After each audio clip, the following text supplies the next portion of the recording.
Super excited to be with you all. So maybe a quick intro of myself first. So I'm Youssef. I started my career in investment banking in 2012 with the Q Invest out of Doha in Qatar. Stayed there for 4 years, and then in 2016 I moved to Moelis Company, the US-based investment bank. I was based in Dubai for Moelis, covering Middle East and North Africa, primarily kind of focused on energy infrastructure and technology. Did that from 2016 to 2021 on a kind of a full-time basis. And then in 21, I ended up joining one of my clients. So I was capital raising for Swvl, which is like an Uber for buses out of emerging markets. We went public on Nasdaq in the US in 2022.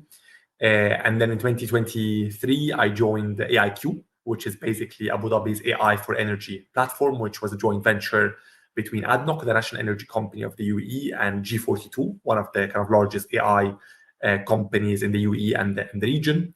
Joined them as CFO. We kind of executed on a controlling stake sale, where basically Presight, the largest AI listed company in Abu Dhabi, acquired 51% stake in AIQ at a $1.4 billion valuation, making kind of AIQ the fastest unicorn in the Middle East within 3 years, and basically the first AI unicorn. After as well, when we took Swvl public on Nasdaq, it was the first unicorn from the Middle East to go public on Nasdaq in the US. And then after kind of with the sale of the controlling stake in AIQ, I transitioned to be CFO of ADNOC Drilling, which is the oil field business of ADNOC, the national energy company. And then I also kind of have my roles in the tech space as a kind of venture partner at Beku, the largest VC venture capital firm in the Middle East, as well as an entrepreneur in residence at Hub 71, which is basically the incorporation hub of Abu Dhabi, kind of focused on bringing global companies to move to Abu Dhabi global market. So in today, we're going to talk kind of predominantly about the kind of the AIQ kind of build up and basically and stake sale. So AIQ is a company that started kind of 3 years ago with an idea of basically one of the biggest AI applications can be in the energy space, right? So obviously we spend a lot of time focusing on AI pure SaaS, like the kind of generative AI and the other kind of applications. But obviously we've got kind of a massive value add of AI in physical hard infrastructure industries, which kind of obviously oil and gas and energy is at the heart of, right? So you've got kind of thousands of people on the fields, in the wells, you've got thousands of kind of pieces of equipment, and to basically be able to apply AI in this sector, it needs to be a much more kind of interconnected kind of hardware and software play to be able to really kind of drive the benefits of AI. So with that kind of mission, AIQ kind of started around 3 years ago, kind of launched a number of kind of flagship products. So one of them is basically the RoboWell, where basically you can think of turning an oil and gas well into an autonomous well, the same way you'd have an autonomous car. So the same way you'd have an autonomous car kind of driving itself, you basically now for the first time have an oil and gas well that can basically open, shut, and kind of optimize oil versus gas production kind of on its own. Same with the AI rig, basically the same way you have a car that's kind of totally kind of with no kind of driver, you have a rig that historically had tens of people on it that can kind of suddenly become an autonomous rig, an AI rig that is basically able to drill a well with kind of zero manning on board. It's also how do you take basically smart eye. So taking CCTV cameras, which historically has been effectively getting a feed where you have tens or hundreds of people sitting behind command centers watching this feed and kind of checking it into a totally autonomous kind of alarm system, where you have a computer vision running on all of these cameras feed and creating kind of automated alerts. Sustainability and emissions, right? You move away from kind of manual and rules-based kind of emissions, kind of tracking and optimizations to basically these kind of automated and autonomous kind of net zero roadmaps, where basically kind of how do you utilize kind of AI to be able to optimize what's the most economic and kind of cost-efficient pathway to net zero. And multitude of other products. So yeah, you kind of built in total 20 plus products with 12 plus kind of patents, applications kind of in the US and elsewhere.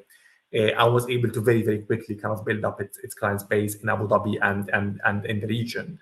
And then off the back of that, basically kind of we were able to do a transaction with Presight being the largest AI listed company in Abu Dhabi, again, with multiple AI applications across kind of healthcare, across many different sectors. And we're able to kind of position AIQ as the kind of the leader in energy, but also in this kind of hard to manage hard to abate physical infrastructure assets. So really the way we think about it is AI would have a massive role to play, and the way you kind of play with this hard infrastructure is with having the right integrations with the hardware, right? So you've got to obviously have the right kind of chips and the right control rooms on these physical assets, and then being able to integrate the AI into that, get all the data coming from that, whether it's the kind of the visual data, the time series data, etc., and hence being able to kind of run the AI on that. And obviously, in a place like Abu Dhabi and ADNOC and national energy companies, where you sit on tens of years of well and drilling and reservoir data, you're able to kind of come up with obviously very, very powerful applications kind of built on top of that. And that what's really enabled us to kind of execute on this on kind of this transaction, again making it the fastest unicorn and the first AI unicorn in the Middle East. I think in general the kind of the AI scene in the UAE is obviously expanding very, very rapidly, right? So with kind of the UAE's national vision to become a global AI leader by 2031. With basically kind of huge vehicles focused on that, whether it's kind of G42 and then the multiple, whether public subsidiaries of G42 like Preside, like Space 42, or some of the private subsidiaries like Core 42, like M42, etc. Whether it's also AI 71, the other kind of major AI company in Abu Dhabi, whether it's some of the kind of university and R&D efforts. You've got Mohammed bin Zayed University for AI. You've got a lot of work out of Khalifa University, so that's also contributing massively. You've got obviously as well the kind of the work on the LLMs, the large language models. You've got Falcon, which is the largest kind of Arabic large language model in the world, coming out of Abu Dhabi, out of TII in Abu Dhabi. We've got some of the kind of largest supercomputer investments, whether in country or outside. So the combination of all of this, right, of all of this infrastructure when it comes to large language models, data centers, supercomputers, the kind of the availability of energy to be able to kind of run these kind of data centers, the availability of talent, obviously, with the UAE being one of the kind of the top places in globally in terms of kind of talent attraction. You've got really kind of all the ingredients and resources which are required to kind of build that kind of very vibrant AI community, which obviously people can take the benefit of, right? So you've got also, we talked about, for example, Hub 71. Hub 71 is an incorporation hub in Abu Dhabi, which allows global companies to relocate to Abu Dhabi and basically benefit from all of this availability of the infrastructure, right? And basically it has multiple tracks around sustainability, around digital assets, etc., and hence allows companies to even specialize in terms of the specific AI applications and other software applications they do, right? And it's a similar trend across the region, right? Whether you look at Dubai, you look at Saudi, etc., you look at all of these kind of hubs coming up, basically accelerating investments in AI, bringing companies in, right? And that's where you think, again, if you take a step back and look at the kind of region overall, the combination of access to energy, right, in a kind of a very cost-efficient and secure way, which allows the running of all of this data centers and kind of other kind of energy-intensive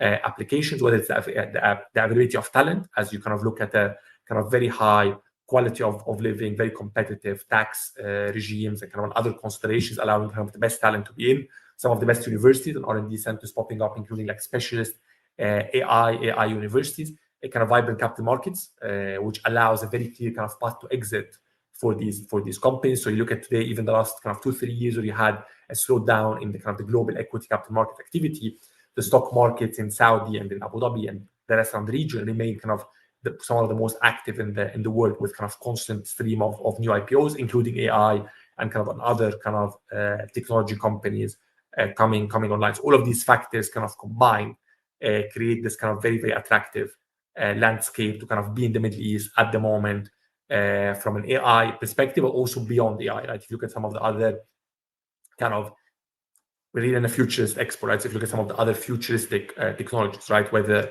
kind of the whole digital assets piece, again, that is a massive focus in the Middle East, in Abu Dhabi, in the UAE, around the regulation and the introduction of digital assets and the kind of the acceptance and the adoption of digital assets. So that's kind of a very big track. Sustainability, right? Again, from a kind of futuristic perspective and from a very requirement technology, obviously Abu Dhabi and the kind of and the UAE, obviously, again, are leaders in that. Hosted kind of COP28 last year, which was a kind of a historic COP.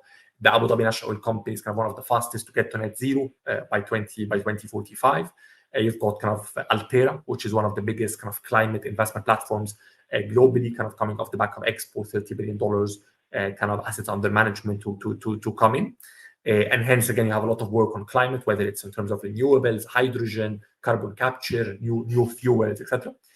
So whatever these new technologies are, which are kind of constantly emerging, whether it's some of the kind of deeper tech and robotics work that's being done, you have more and more of basically of this coming out of Abu Dhabi and coming out of the UAE and out of the region at large, which is obviously kind of catalyzing a lot of the investment. Obviously, on top of that, you have a massive investment firepower, right? So obviously, if you look at kind of the regional sovereign wealth funds and investment funds in general, they're obviously one of some of the biggest investors. We've kind of seen the Saudi partnership with Andreessen around AI.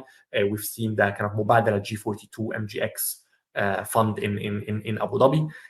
And you've got a massive number of these kind of AI funds and AI plays, which are looking to invest across the board, right? So whether it's the horizontal infrastructure, investing in data centers and LLMs and supercomputers and chips, etc., or whether it's also some of the kind of verticalized applications and some of the leading applications in that, or whether it's some of the kind of, again, linkage of AI back into hardware with robotics, with humanoids, with all sorts of kind of different applications.